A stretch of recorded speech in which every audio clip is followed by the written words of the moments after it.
হরিবল ভক্তমণ্ডলী সকলে শ্রীচরণের শতকোটি ধন্যবাদ প্রণাম ভক্তিগণ করবেন। আজকে আমরা আস্বাদন করব গীতার আলোকে নিজেকে কিভাবে ক্ষমতায়িত করা, নিজেকে জাগ্রত করা। তো সর্বপ্রথম আমার একটি ছোট্ট অনুরোধ, আপনারা সম্পূর্ণ ভিডিওটি শ্রবণ করবেন এবং যারা আমাদের এই চ্যানেলে নতুন রয়েছেন পরবর্তী খ্রিস্ট সম্বন্ধীয় ভিডিও পেতে চ্যানেলটিকে সাবস্ক্রাইব করবেন। আর যারা অলরেডি সাবস্ক্রাইব করেছেন আপনাদেরকে অসংখ্য অসংখ্য ধন্যবাদ এবং কৃতজ্ঞতা। ভগবত গীতার প্রথম অধ্যায়ে 30 নং শ্লোকে অর্জুন বলছেন, হে কেশব, আমি স্থির থাকতে পারছি না, আমি আত্মবিস্মৃত হচ্ছি, আমার চিত্ত উদ্ভ্রান্ত হচ্ছে।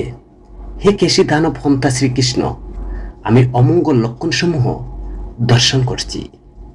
তো মায়াবদ্ধ মানুষ বুঝতে পারে না প্রকৃত স্বার্থ নিহিত রয়েছে একমাত্র শ্রীকৃষ্ণের মাঝে। স্বাভাবিক অর্থ অধৈর্যতার কারণে অর্জুন যুদ্ধক্ষেত্রে তিনি স্থির থাকতে পারছিলেন না এবং মনের এই দুর্বলতার জন্য তিনি নিজেকেই ভুলে যাচ্ছেন।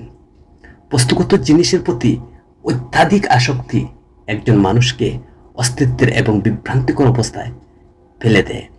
তাই ভাগবতের নবযুগ সংবাদে 11 অধ্যায় শ্রী ভগবান তিনি বলছেন যে বহিরঙ্গা মায়া বলে আচ্ছন্ন হয়ে জীব তখন দেহাত্ম বুদ্ধির ফলে জড় জাগতিক দেহটিকে নিজ স্বরূপ বলে মনে করে, তখন সিদ্ধান্তে সে বিভ্রান্ত হয়, তখন তার বিপরীত লক্ষণ দেখতে পায় এবং ভয় জাগে। এই ধরনের ভয় এবং মানসিকতা ভারসাম্য হারানো ব্যক্তিদের মধ্যেই ঘটে, যারা বস্তুগত অবস্থায় এবং খুব বেশি প্রভাবিত হয়। অর্জুন যুদ্ধক্ষেত্রে শুধুমাত্র বেদনাদায়ক বিপরীত লক্ষণ কল্পনা করেছিলেন, এমনকি তার শত্রুর বিরুদ্ধে জয়লাভ করেও তিনি খুশি হবেন না। নিমিত্তানি বিপরীতানি শব্দগুলো তাৎপর্যপূর্ণ। তিনি সেখানে বলছেন, একজন মানুষ যখন তার প্রত্যাশায় শুধু হতাশা দেখে তখন সে ভাবে আমি এখানে কেন। প্রত্যেকেরই নিজের এবং নিজের কল্যাণের আগ্রহী, পরমেশ্বর ভগবানের প্রতি কারো আগ্রহ নেই। অর্জুন কৃষ্ণের ইচ্ছায় তার আসল স্বার্থ সম্পর্কে অজ্ঞতা প্রদর্শন করছেন। একজনের প্রকৃত স্বার্থ নিহিত রয়েছে বিষ্ণু বা কৃষ্ণের মধ্যে। শর্তযুক্ত আত্মা এটি ভুলে যায়, তাই বস্তুগত যন্ত্রণা ভোগ করে। অর্জুন ভেবেছিলেন যে যুদ্ধে তার বিজয় কেবল তার জন্য বিলাপের কারণ হবে। আমি এখন এখানে আর দাঁড়াতে পারছি না, অর্জুন বলছেন, আমি নিজেকে ভুলে যাচ্ছি, আমার মন চটপট করছে, আমি কেবল দুর্ভাগ্যের কারণ দেখতে পাচ্ছি। হে কৃষ্ণ, কেশী রাক্ষস হত্যাকারী খারাপ পরিস্থিতি খারাপ সিদ্ধান্ত ব্যাখ্যা করতে পারে, কিন্তু তারা খারাপ সিদ্ধান্তের অজুহাত দেয় না। জীবন কখনো কখনো খারাপ পরিস্থিতিতে এমনকি আমাদের সেরাটাও রাখে। এর অর্থ হল এমন পরিস্থিতিতে যেখানে আমাদের কাছে কোনো ভালো বিকল্প নেই, সেখানে আমরা যে সমস্ত পছন্দ করি তা আমাদের একটি ভয়ানক পরিস্থিতির দিকে নিয়ে যায় বলে মনে হয়। ভগবত গীতা এই কৃষ্ণ অর্জুনের সাথে যে দুর্দশার মুখোমুখি হন এবং তবুও অর্জুন এই পরিস্থিতিটিকে কেবল একটি খারাপ সিদ্ধান্তের ন্যায্যতা হিসাবে ব্যবহার করেন না, তিনি এটিকে অজুহাত হিসাবে ব্যবহারও করেন না। তিনি ব্যাখ্যা করেন যে তার পরিস্থিতি সম্পর্কে। তারপর তিনি কৃষ্ণের কাছ থেকে নির্দেশনা চান এবং এর ফলে খারাপ পরিস্থিতি তাকে খারাপ সিদ্ধান্তের দিকে নিয়ে যায় না। এখানে বিষয়বস্তু দেখুন, কৃষ্ণের কাছ থেকে নির্দেশন চাওয়া এটা প্রত্যেক জীবের করণীয়। সদ্গুরুদেবের কাছে গিয়ে প্রকৃত সমস্যার সমাধান করা, যেমন পিটিডিএসডি, পোস্ট ট্রমাটিক স্ট্রোক ডিসঅর্ডার আক্রান্ত মানুষের সংখ্যা, বিশেষ করে যুদ্ধের অভিজ্ঞ সৈনিকদের সংখ্যা উদ্বেগভাবে বৃদ্ধি পেয়েছে। পিটিএসডি এর কারণে সাধারণত যুদ্ধের সময় ভয়ঙ্কর অভিজ্ঞতা বলে মনে করা হয়, কিন্তু মানব ইতিহাস জুড়ে নৃশংস যুদ্ধ হয়েছে, এমন যুদ্ধ যা অগণিত সৈন্যকে আহত ও পঙ্গু করে দিয়েছে। তবু অতীতের যুদ্ধের সংবেদনশীল দাগ দ্বারা অকার্যকর রেন্ডার করা হয়। লোকদের খুব বেশি রিপোর্ট নেই। কেন এমন হলো? এটা কি হতে পারে যে অতীতে মানসিক স্বাস্থ্য সেবা সংস্থাগুলোর অভাবের কারণে পিটিএসডি নির্ণয় করা হয়নি? এটা সম্ভবত, কিন্তু আজকাল পিটিএসডি রোগীদের নিচক সংখ্যা নির্দেশ করে যে মানুষের মানসিকতার ভঙ্গুরতা বেড়েছে।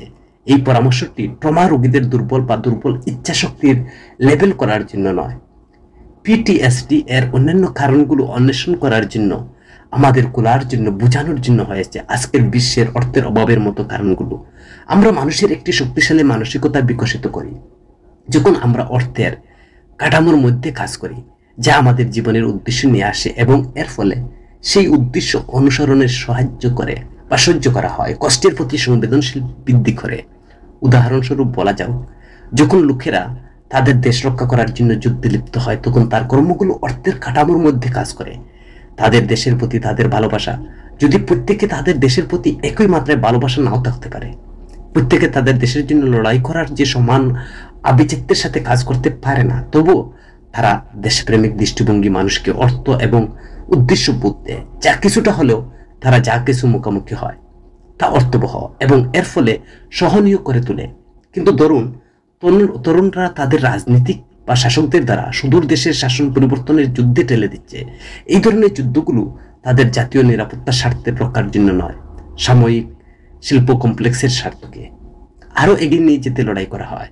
এই ধরনের যুদ্ধে বা যুদ্ধের ভয়াবহতা মুখোমুখি হওয়া সৈন্যরা কেবল কষ্টের দ্বারা নয়, সেই কষ্টের অর্থহীনতার দ্বারা আঘাতপ্রাপ্ত হয়।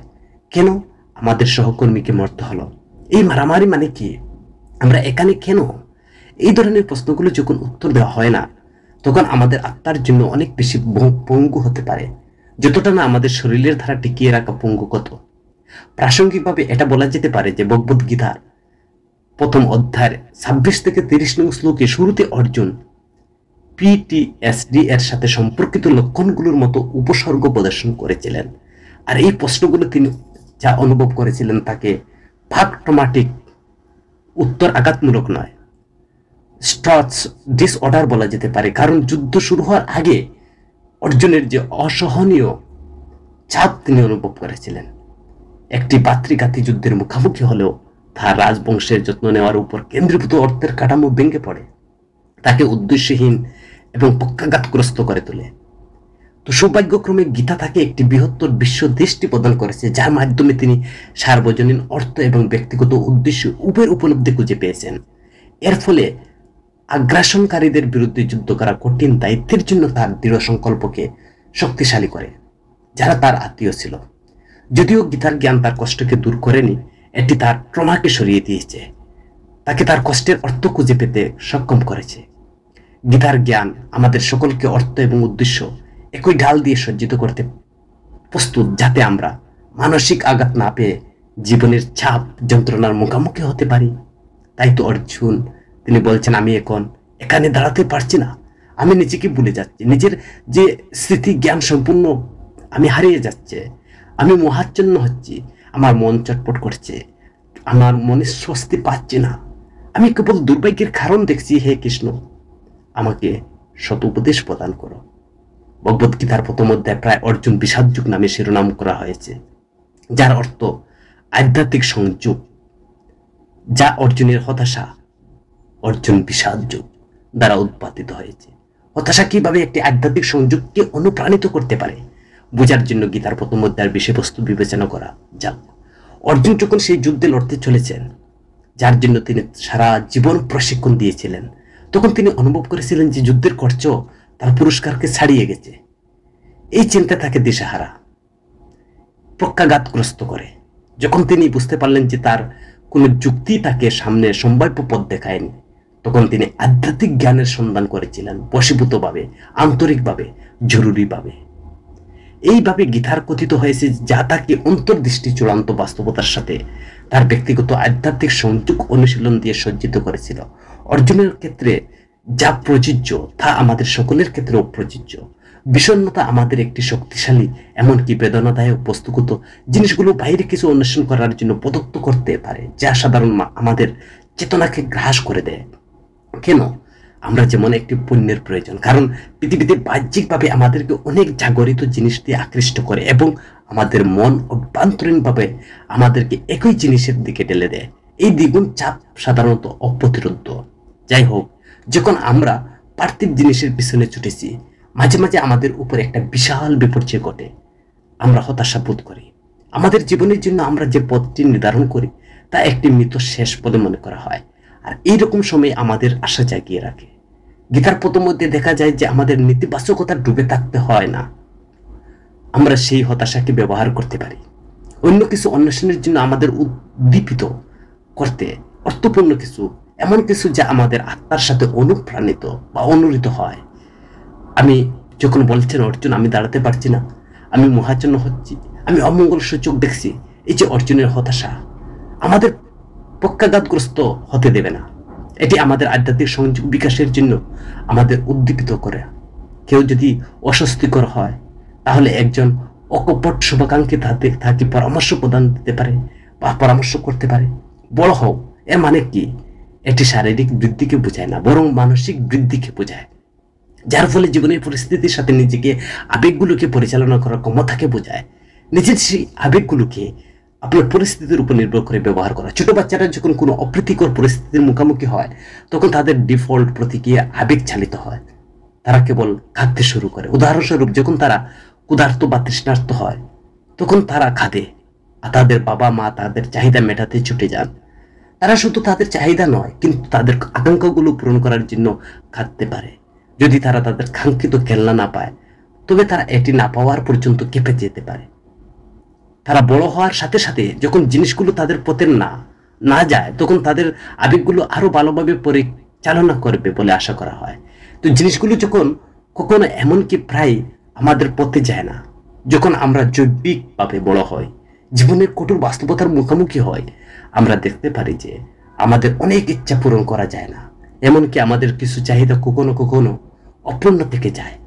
তাই ভগবদ গীতার প্রথম অধ্যায়ের 30 নং শ্লোকে অর্জুনের যে এমন একটি পরিস্থিতি তিনি চিহ্নিত করেছেন, যেখানে মহান যোদ্ধা অর্জুন তিনি ভয়ঙ্কর সম্ভাবনার মুখোমুখি হয়েছেন, তার প্রিয় প্রবীণরা বাঁচিয়ে রাখার তার যে আশা আকাঙ্ক্ষা জেগে উঠেছিল। তো আমরা যখন আবেগগতভাবে বড় হয় তখন আমরা খুব বেশি নাটকীয়তা বা আঘাত ছাড়াই জীবনের প্রত্যাখ্যান করতে শিখি, আর এই ধরনের সংবেদনশীল বুদ্ধির অনুপস্থিত হয়। আমরা মেজাজ ক্ষুব্ধ প্রাপ্তবয়স্ক সংস্কার নিক্ষেপ করতে পারে। একটি সাধারণ সংস্কার হলো হিংসা, যেখানে আমরা ক্রমাগত অভিযোগ করি যে আমরা কতটা অসুখী, মানুষ কতটা যত্নহীন, পৃথিবী কতটা অন্যায়। অভ্যাস যখন একটা বড় বিপরীতমুখীর সম্মুখীন হয় কিছু ভেন্টিং বোধগম্য হয়, কিন্তু দীর্ঘস্থায়ী মফিং অপ্রীতিকর এবং অসহায় আমাদের চারপাশে বা পাশাপাশি আমাদের লোকদের জন্য আমরা বাচ্চাদের মতো হয়ে যাই যারা অবিরাম কাঁদতে থাকে।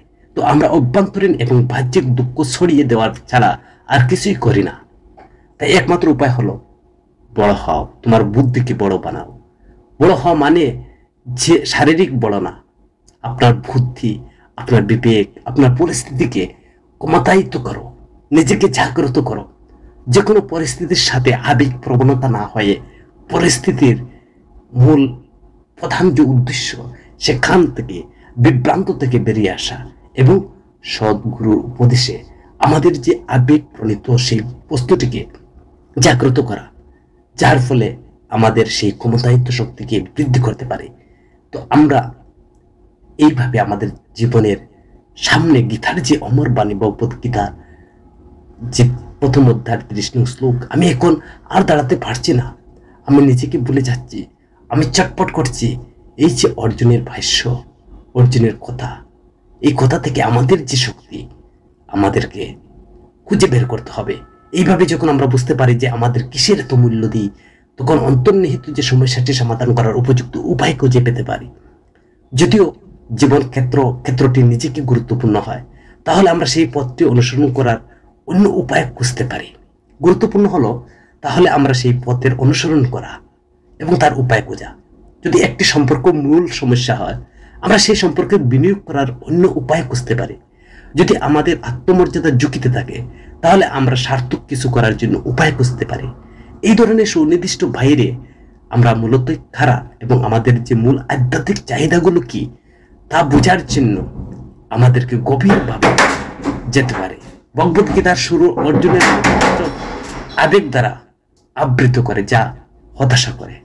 গীতার জ্ঞান তাকে গভীরভাবে যেতে সাহায্য করেছিল, যতক্ষণ না তিনি সবচেয়ে গুরুত্বপূর্ণ বিষয়গুলো মনোনিবেশ করেন, যার ফলে তারা শান্ত হয়ে ওঠে।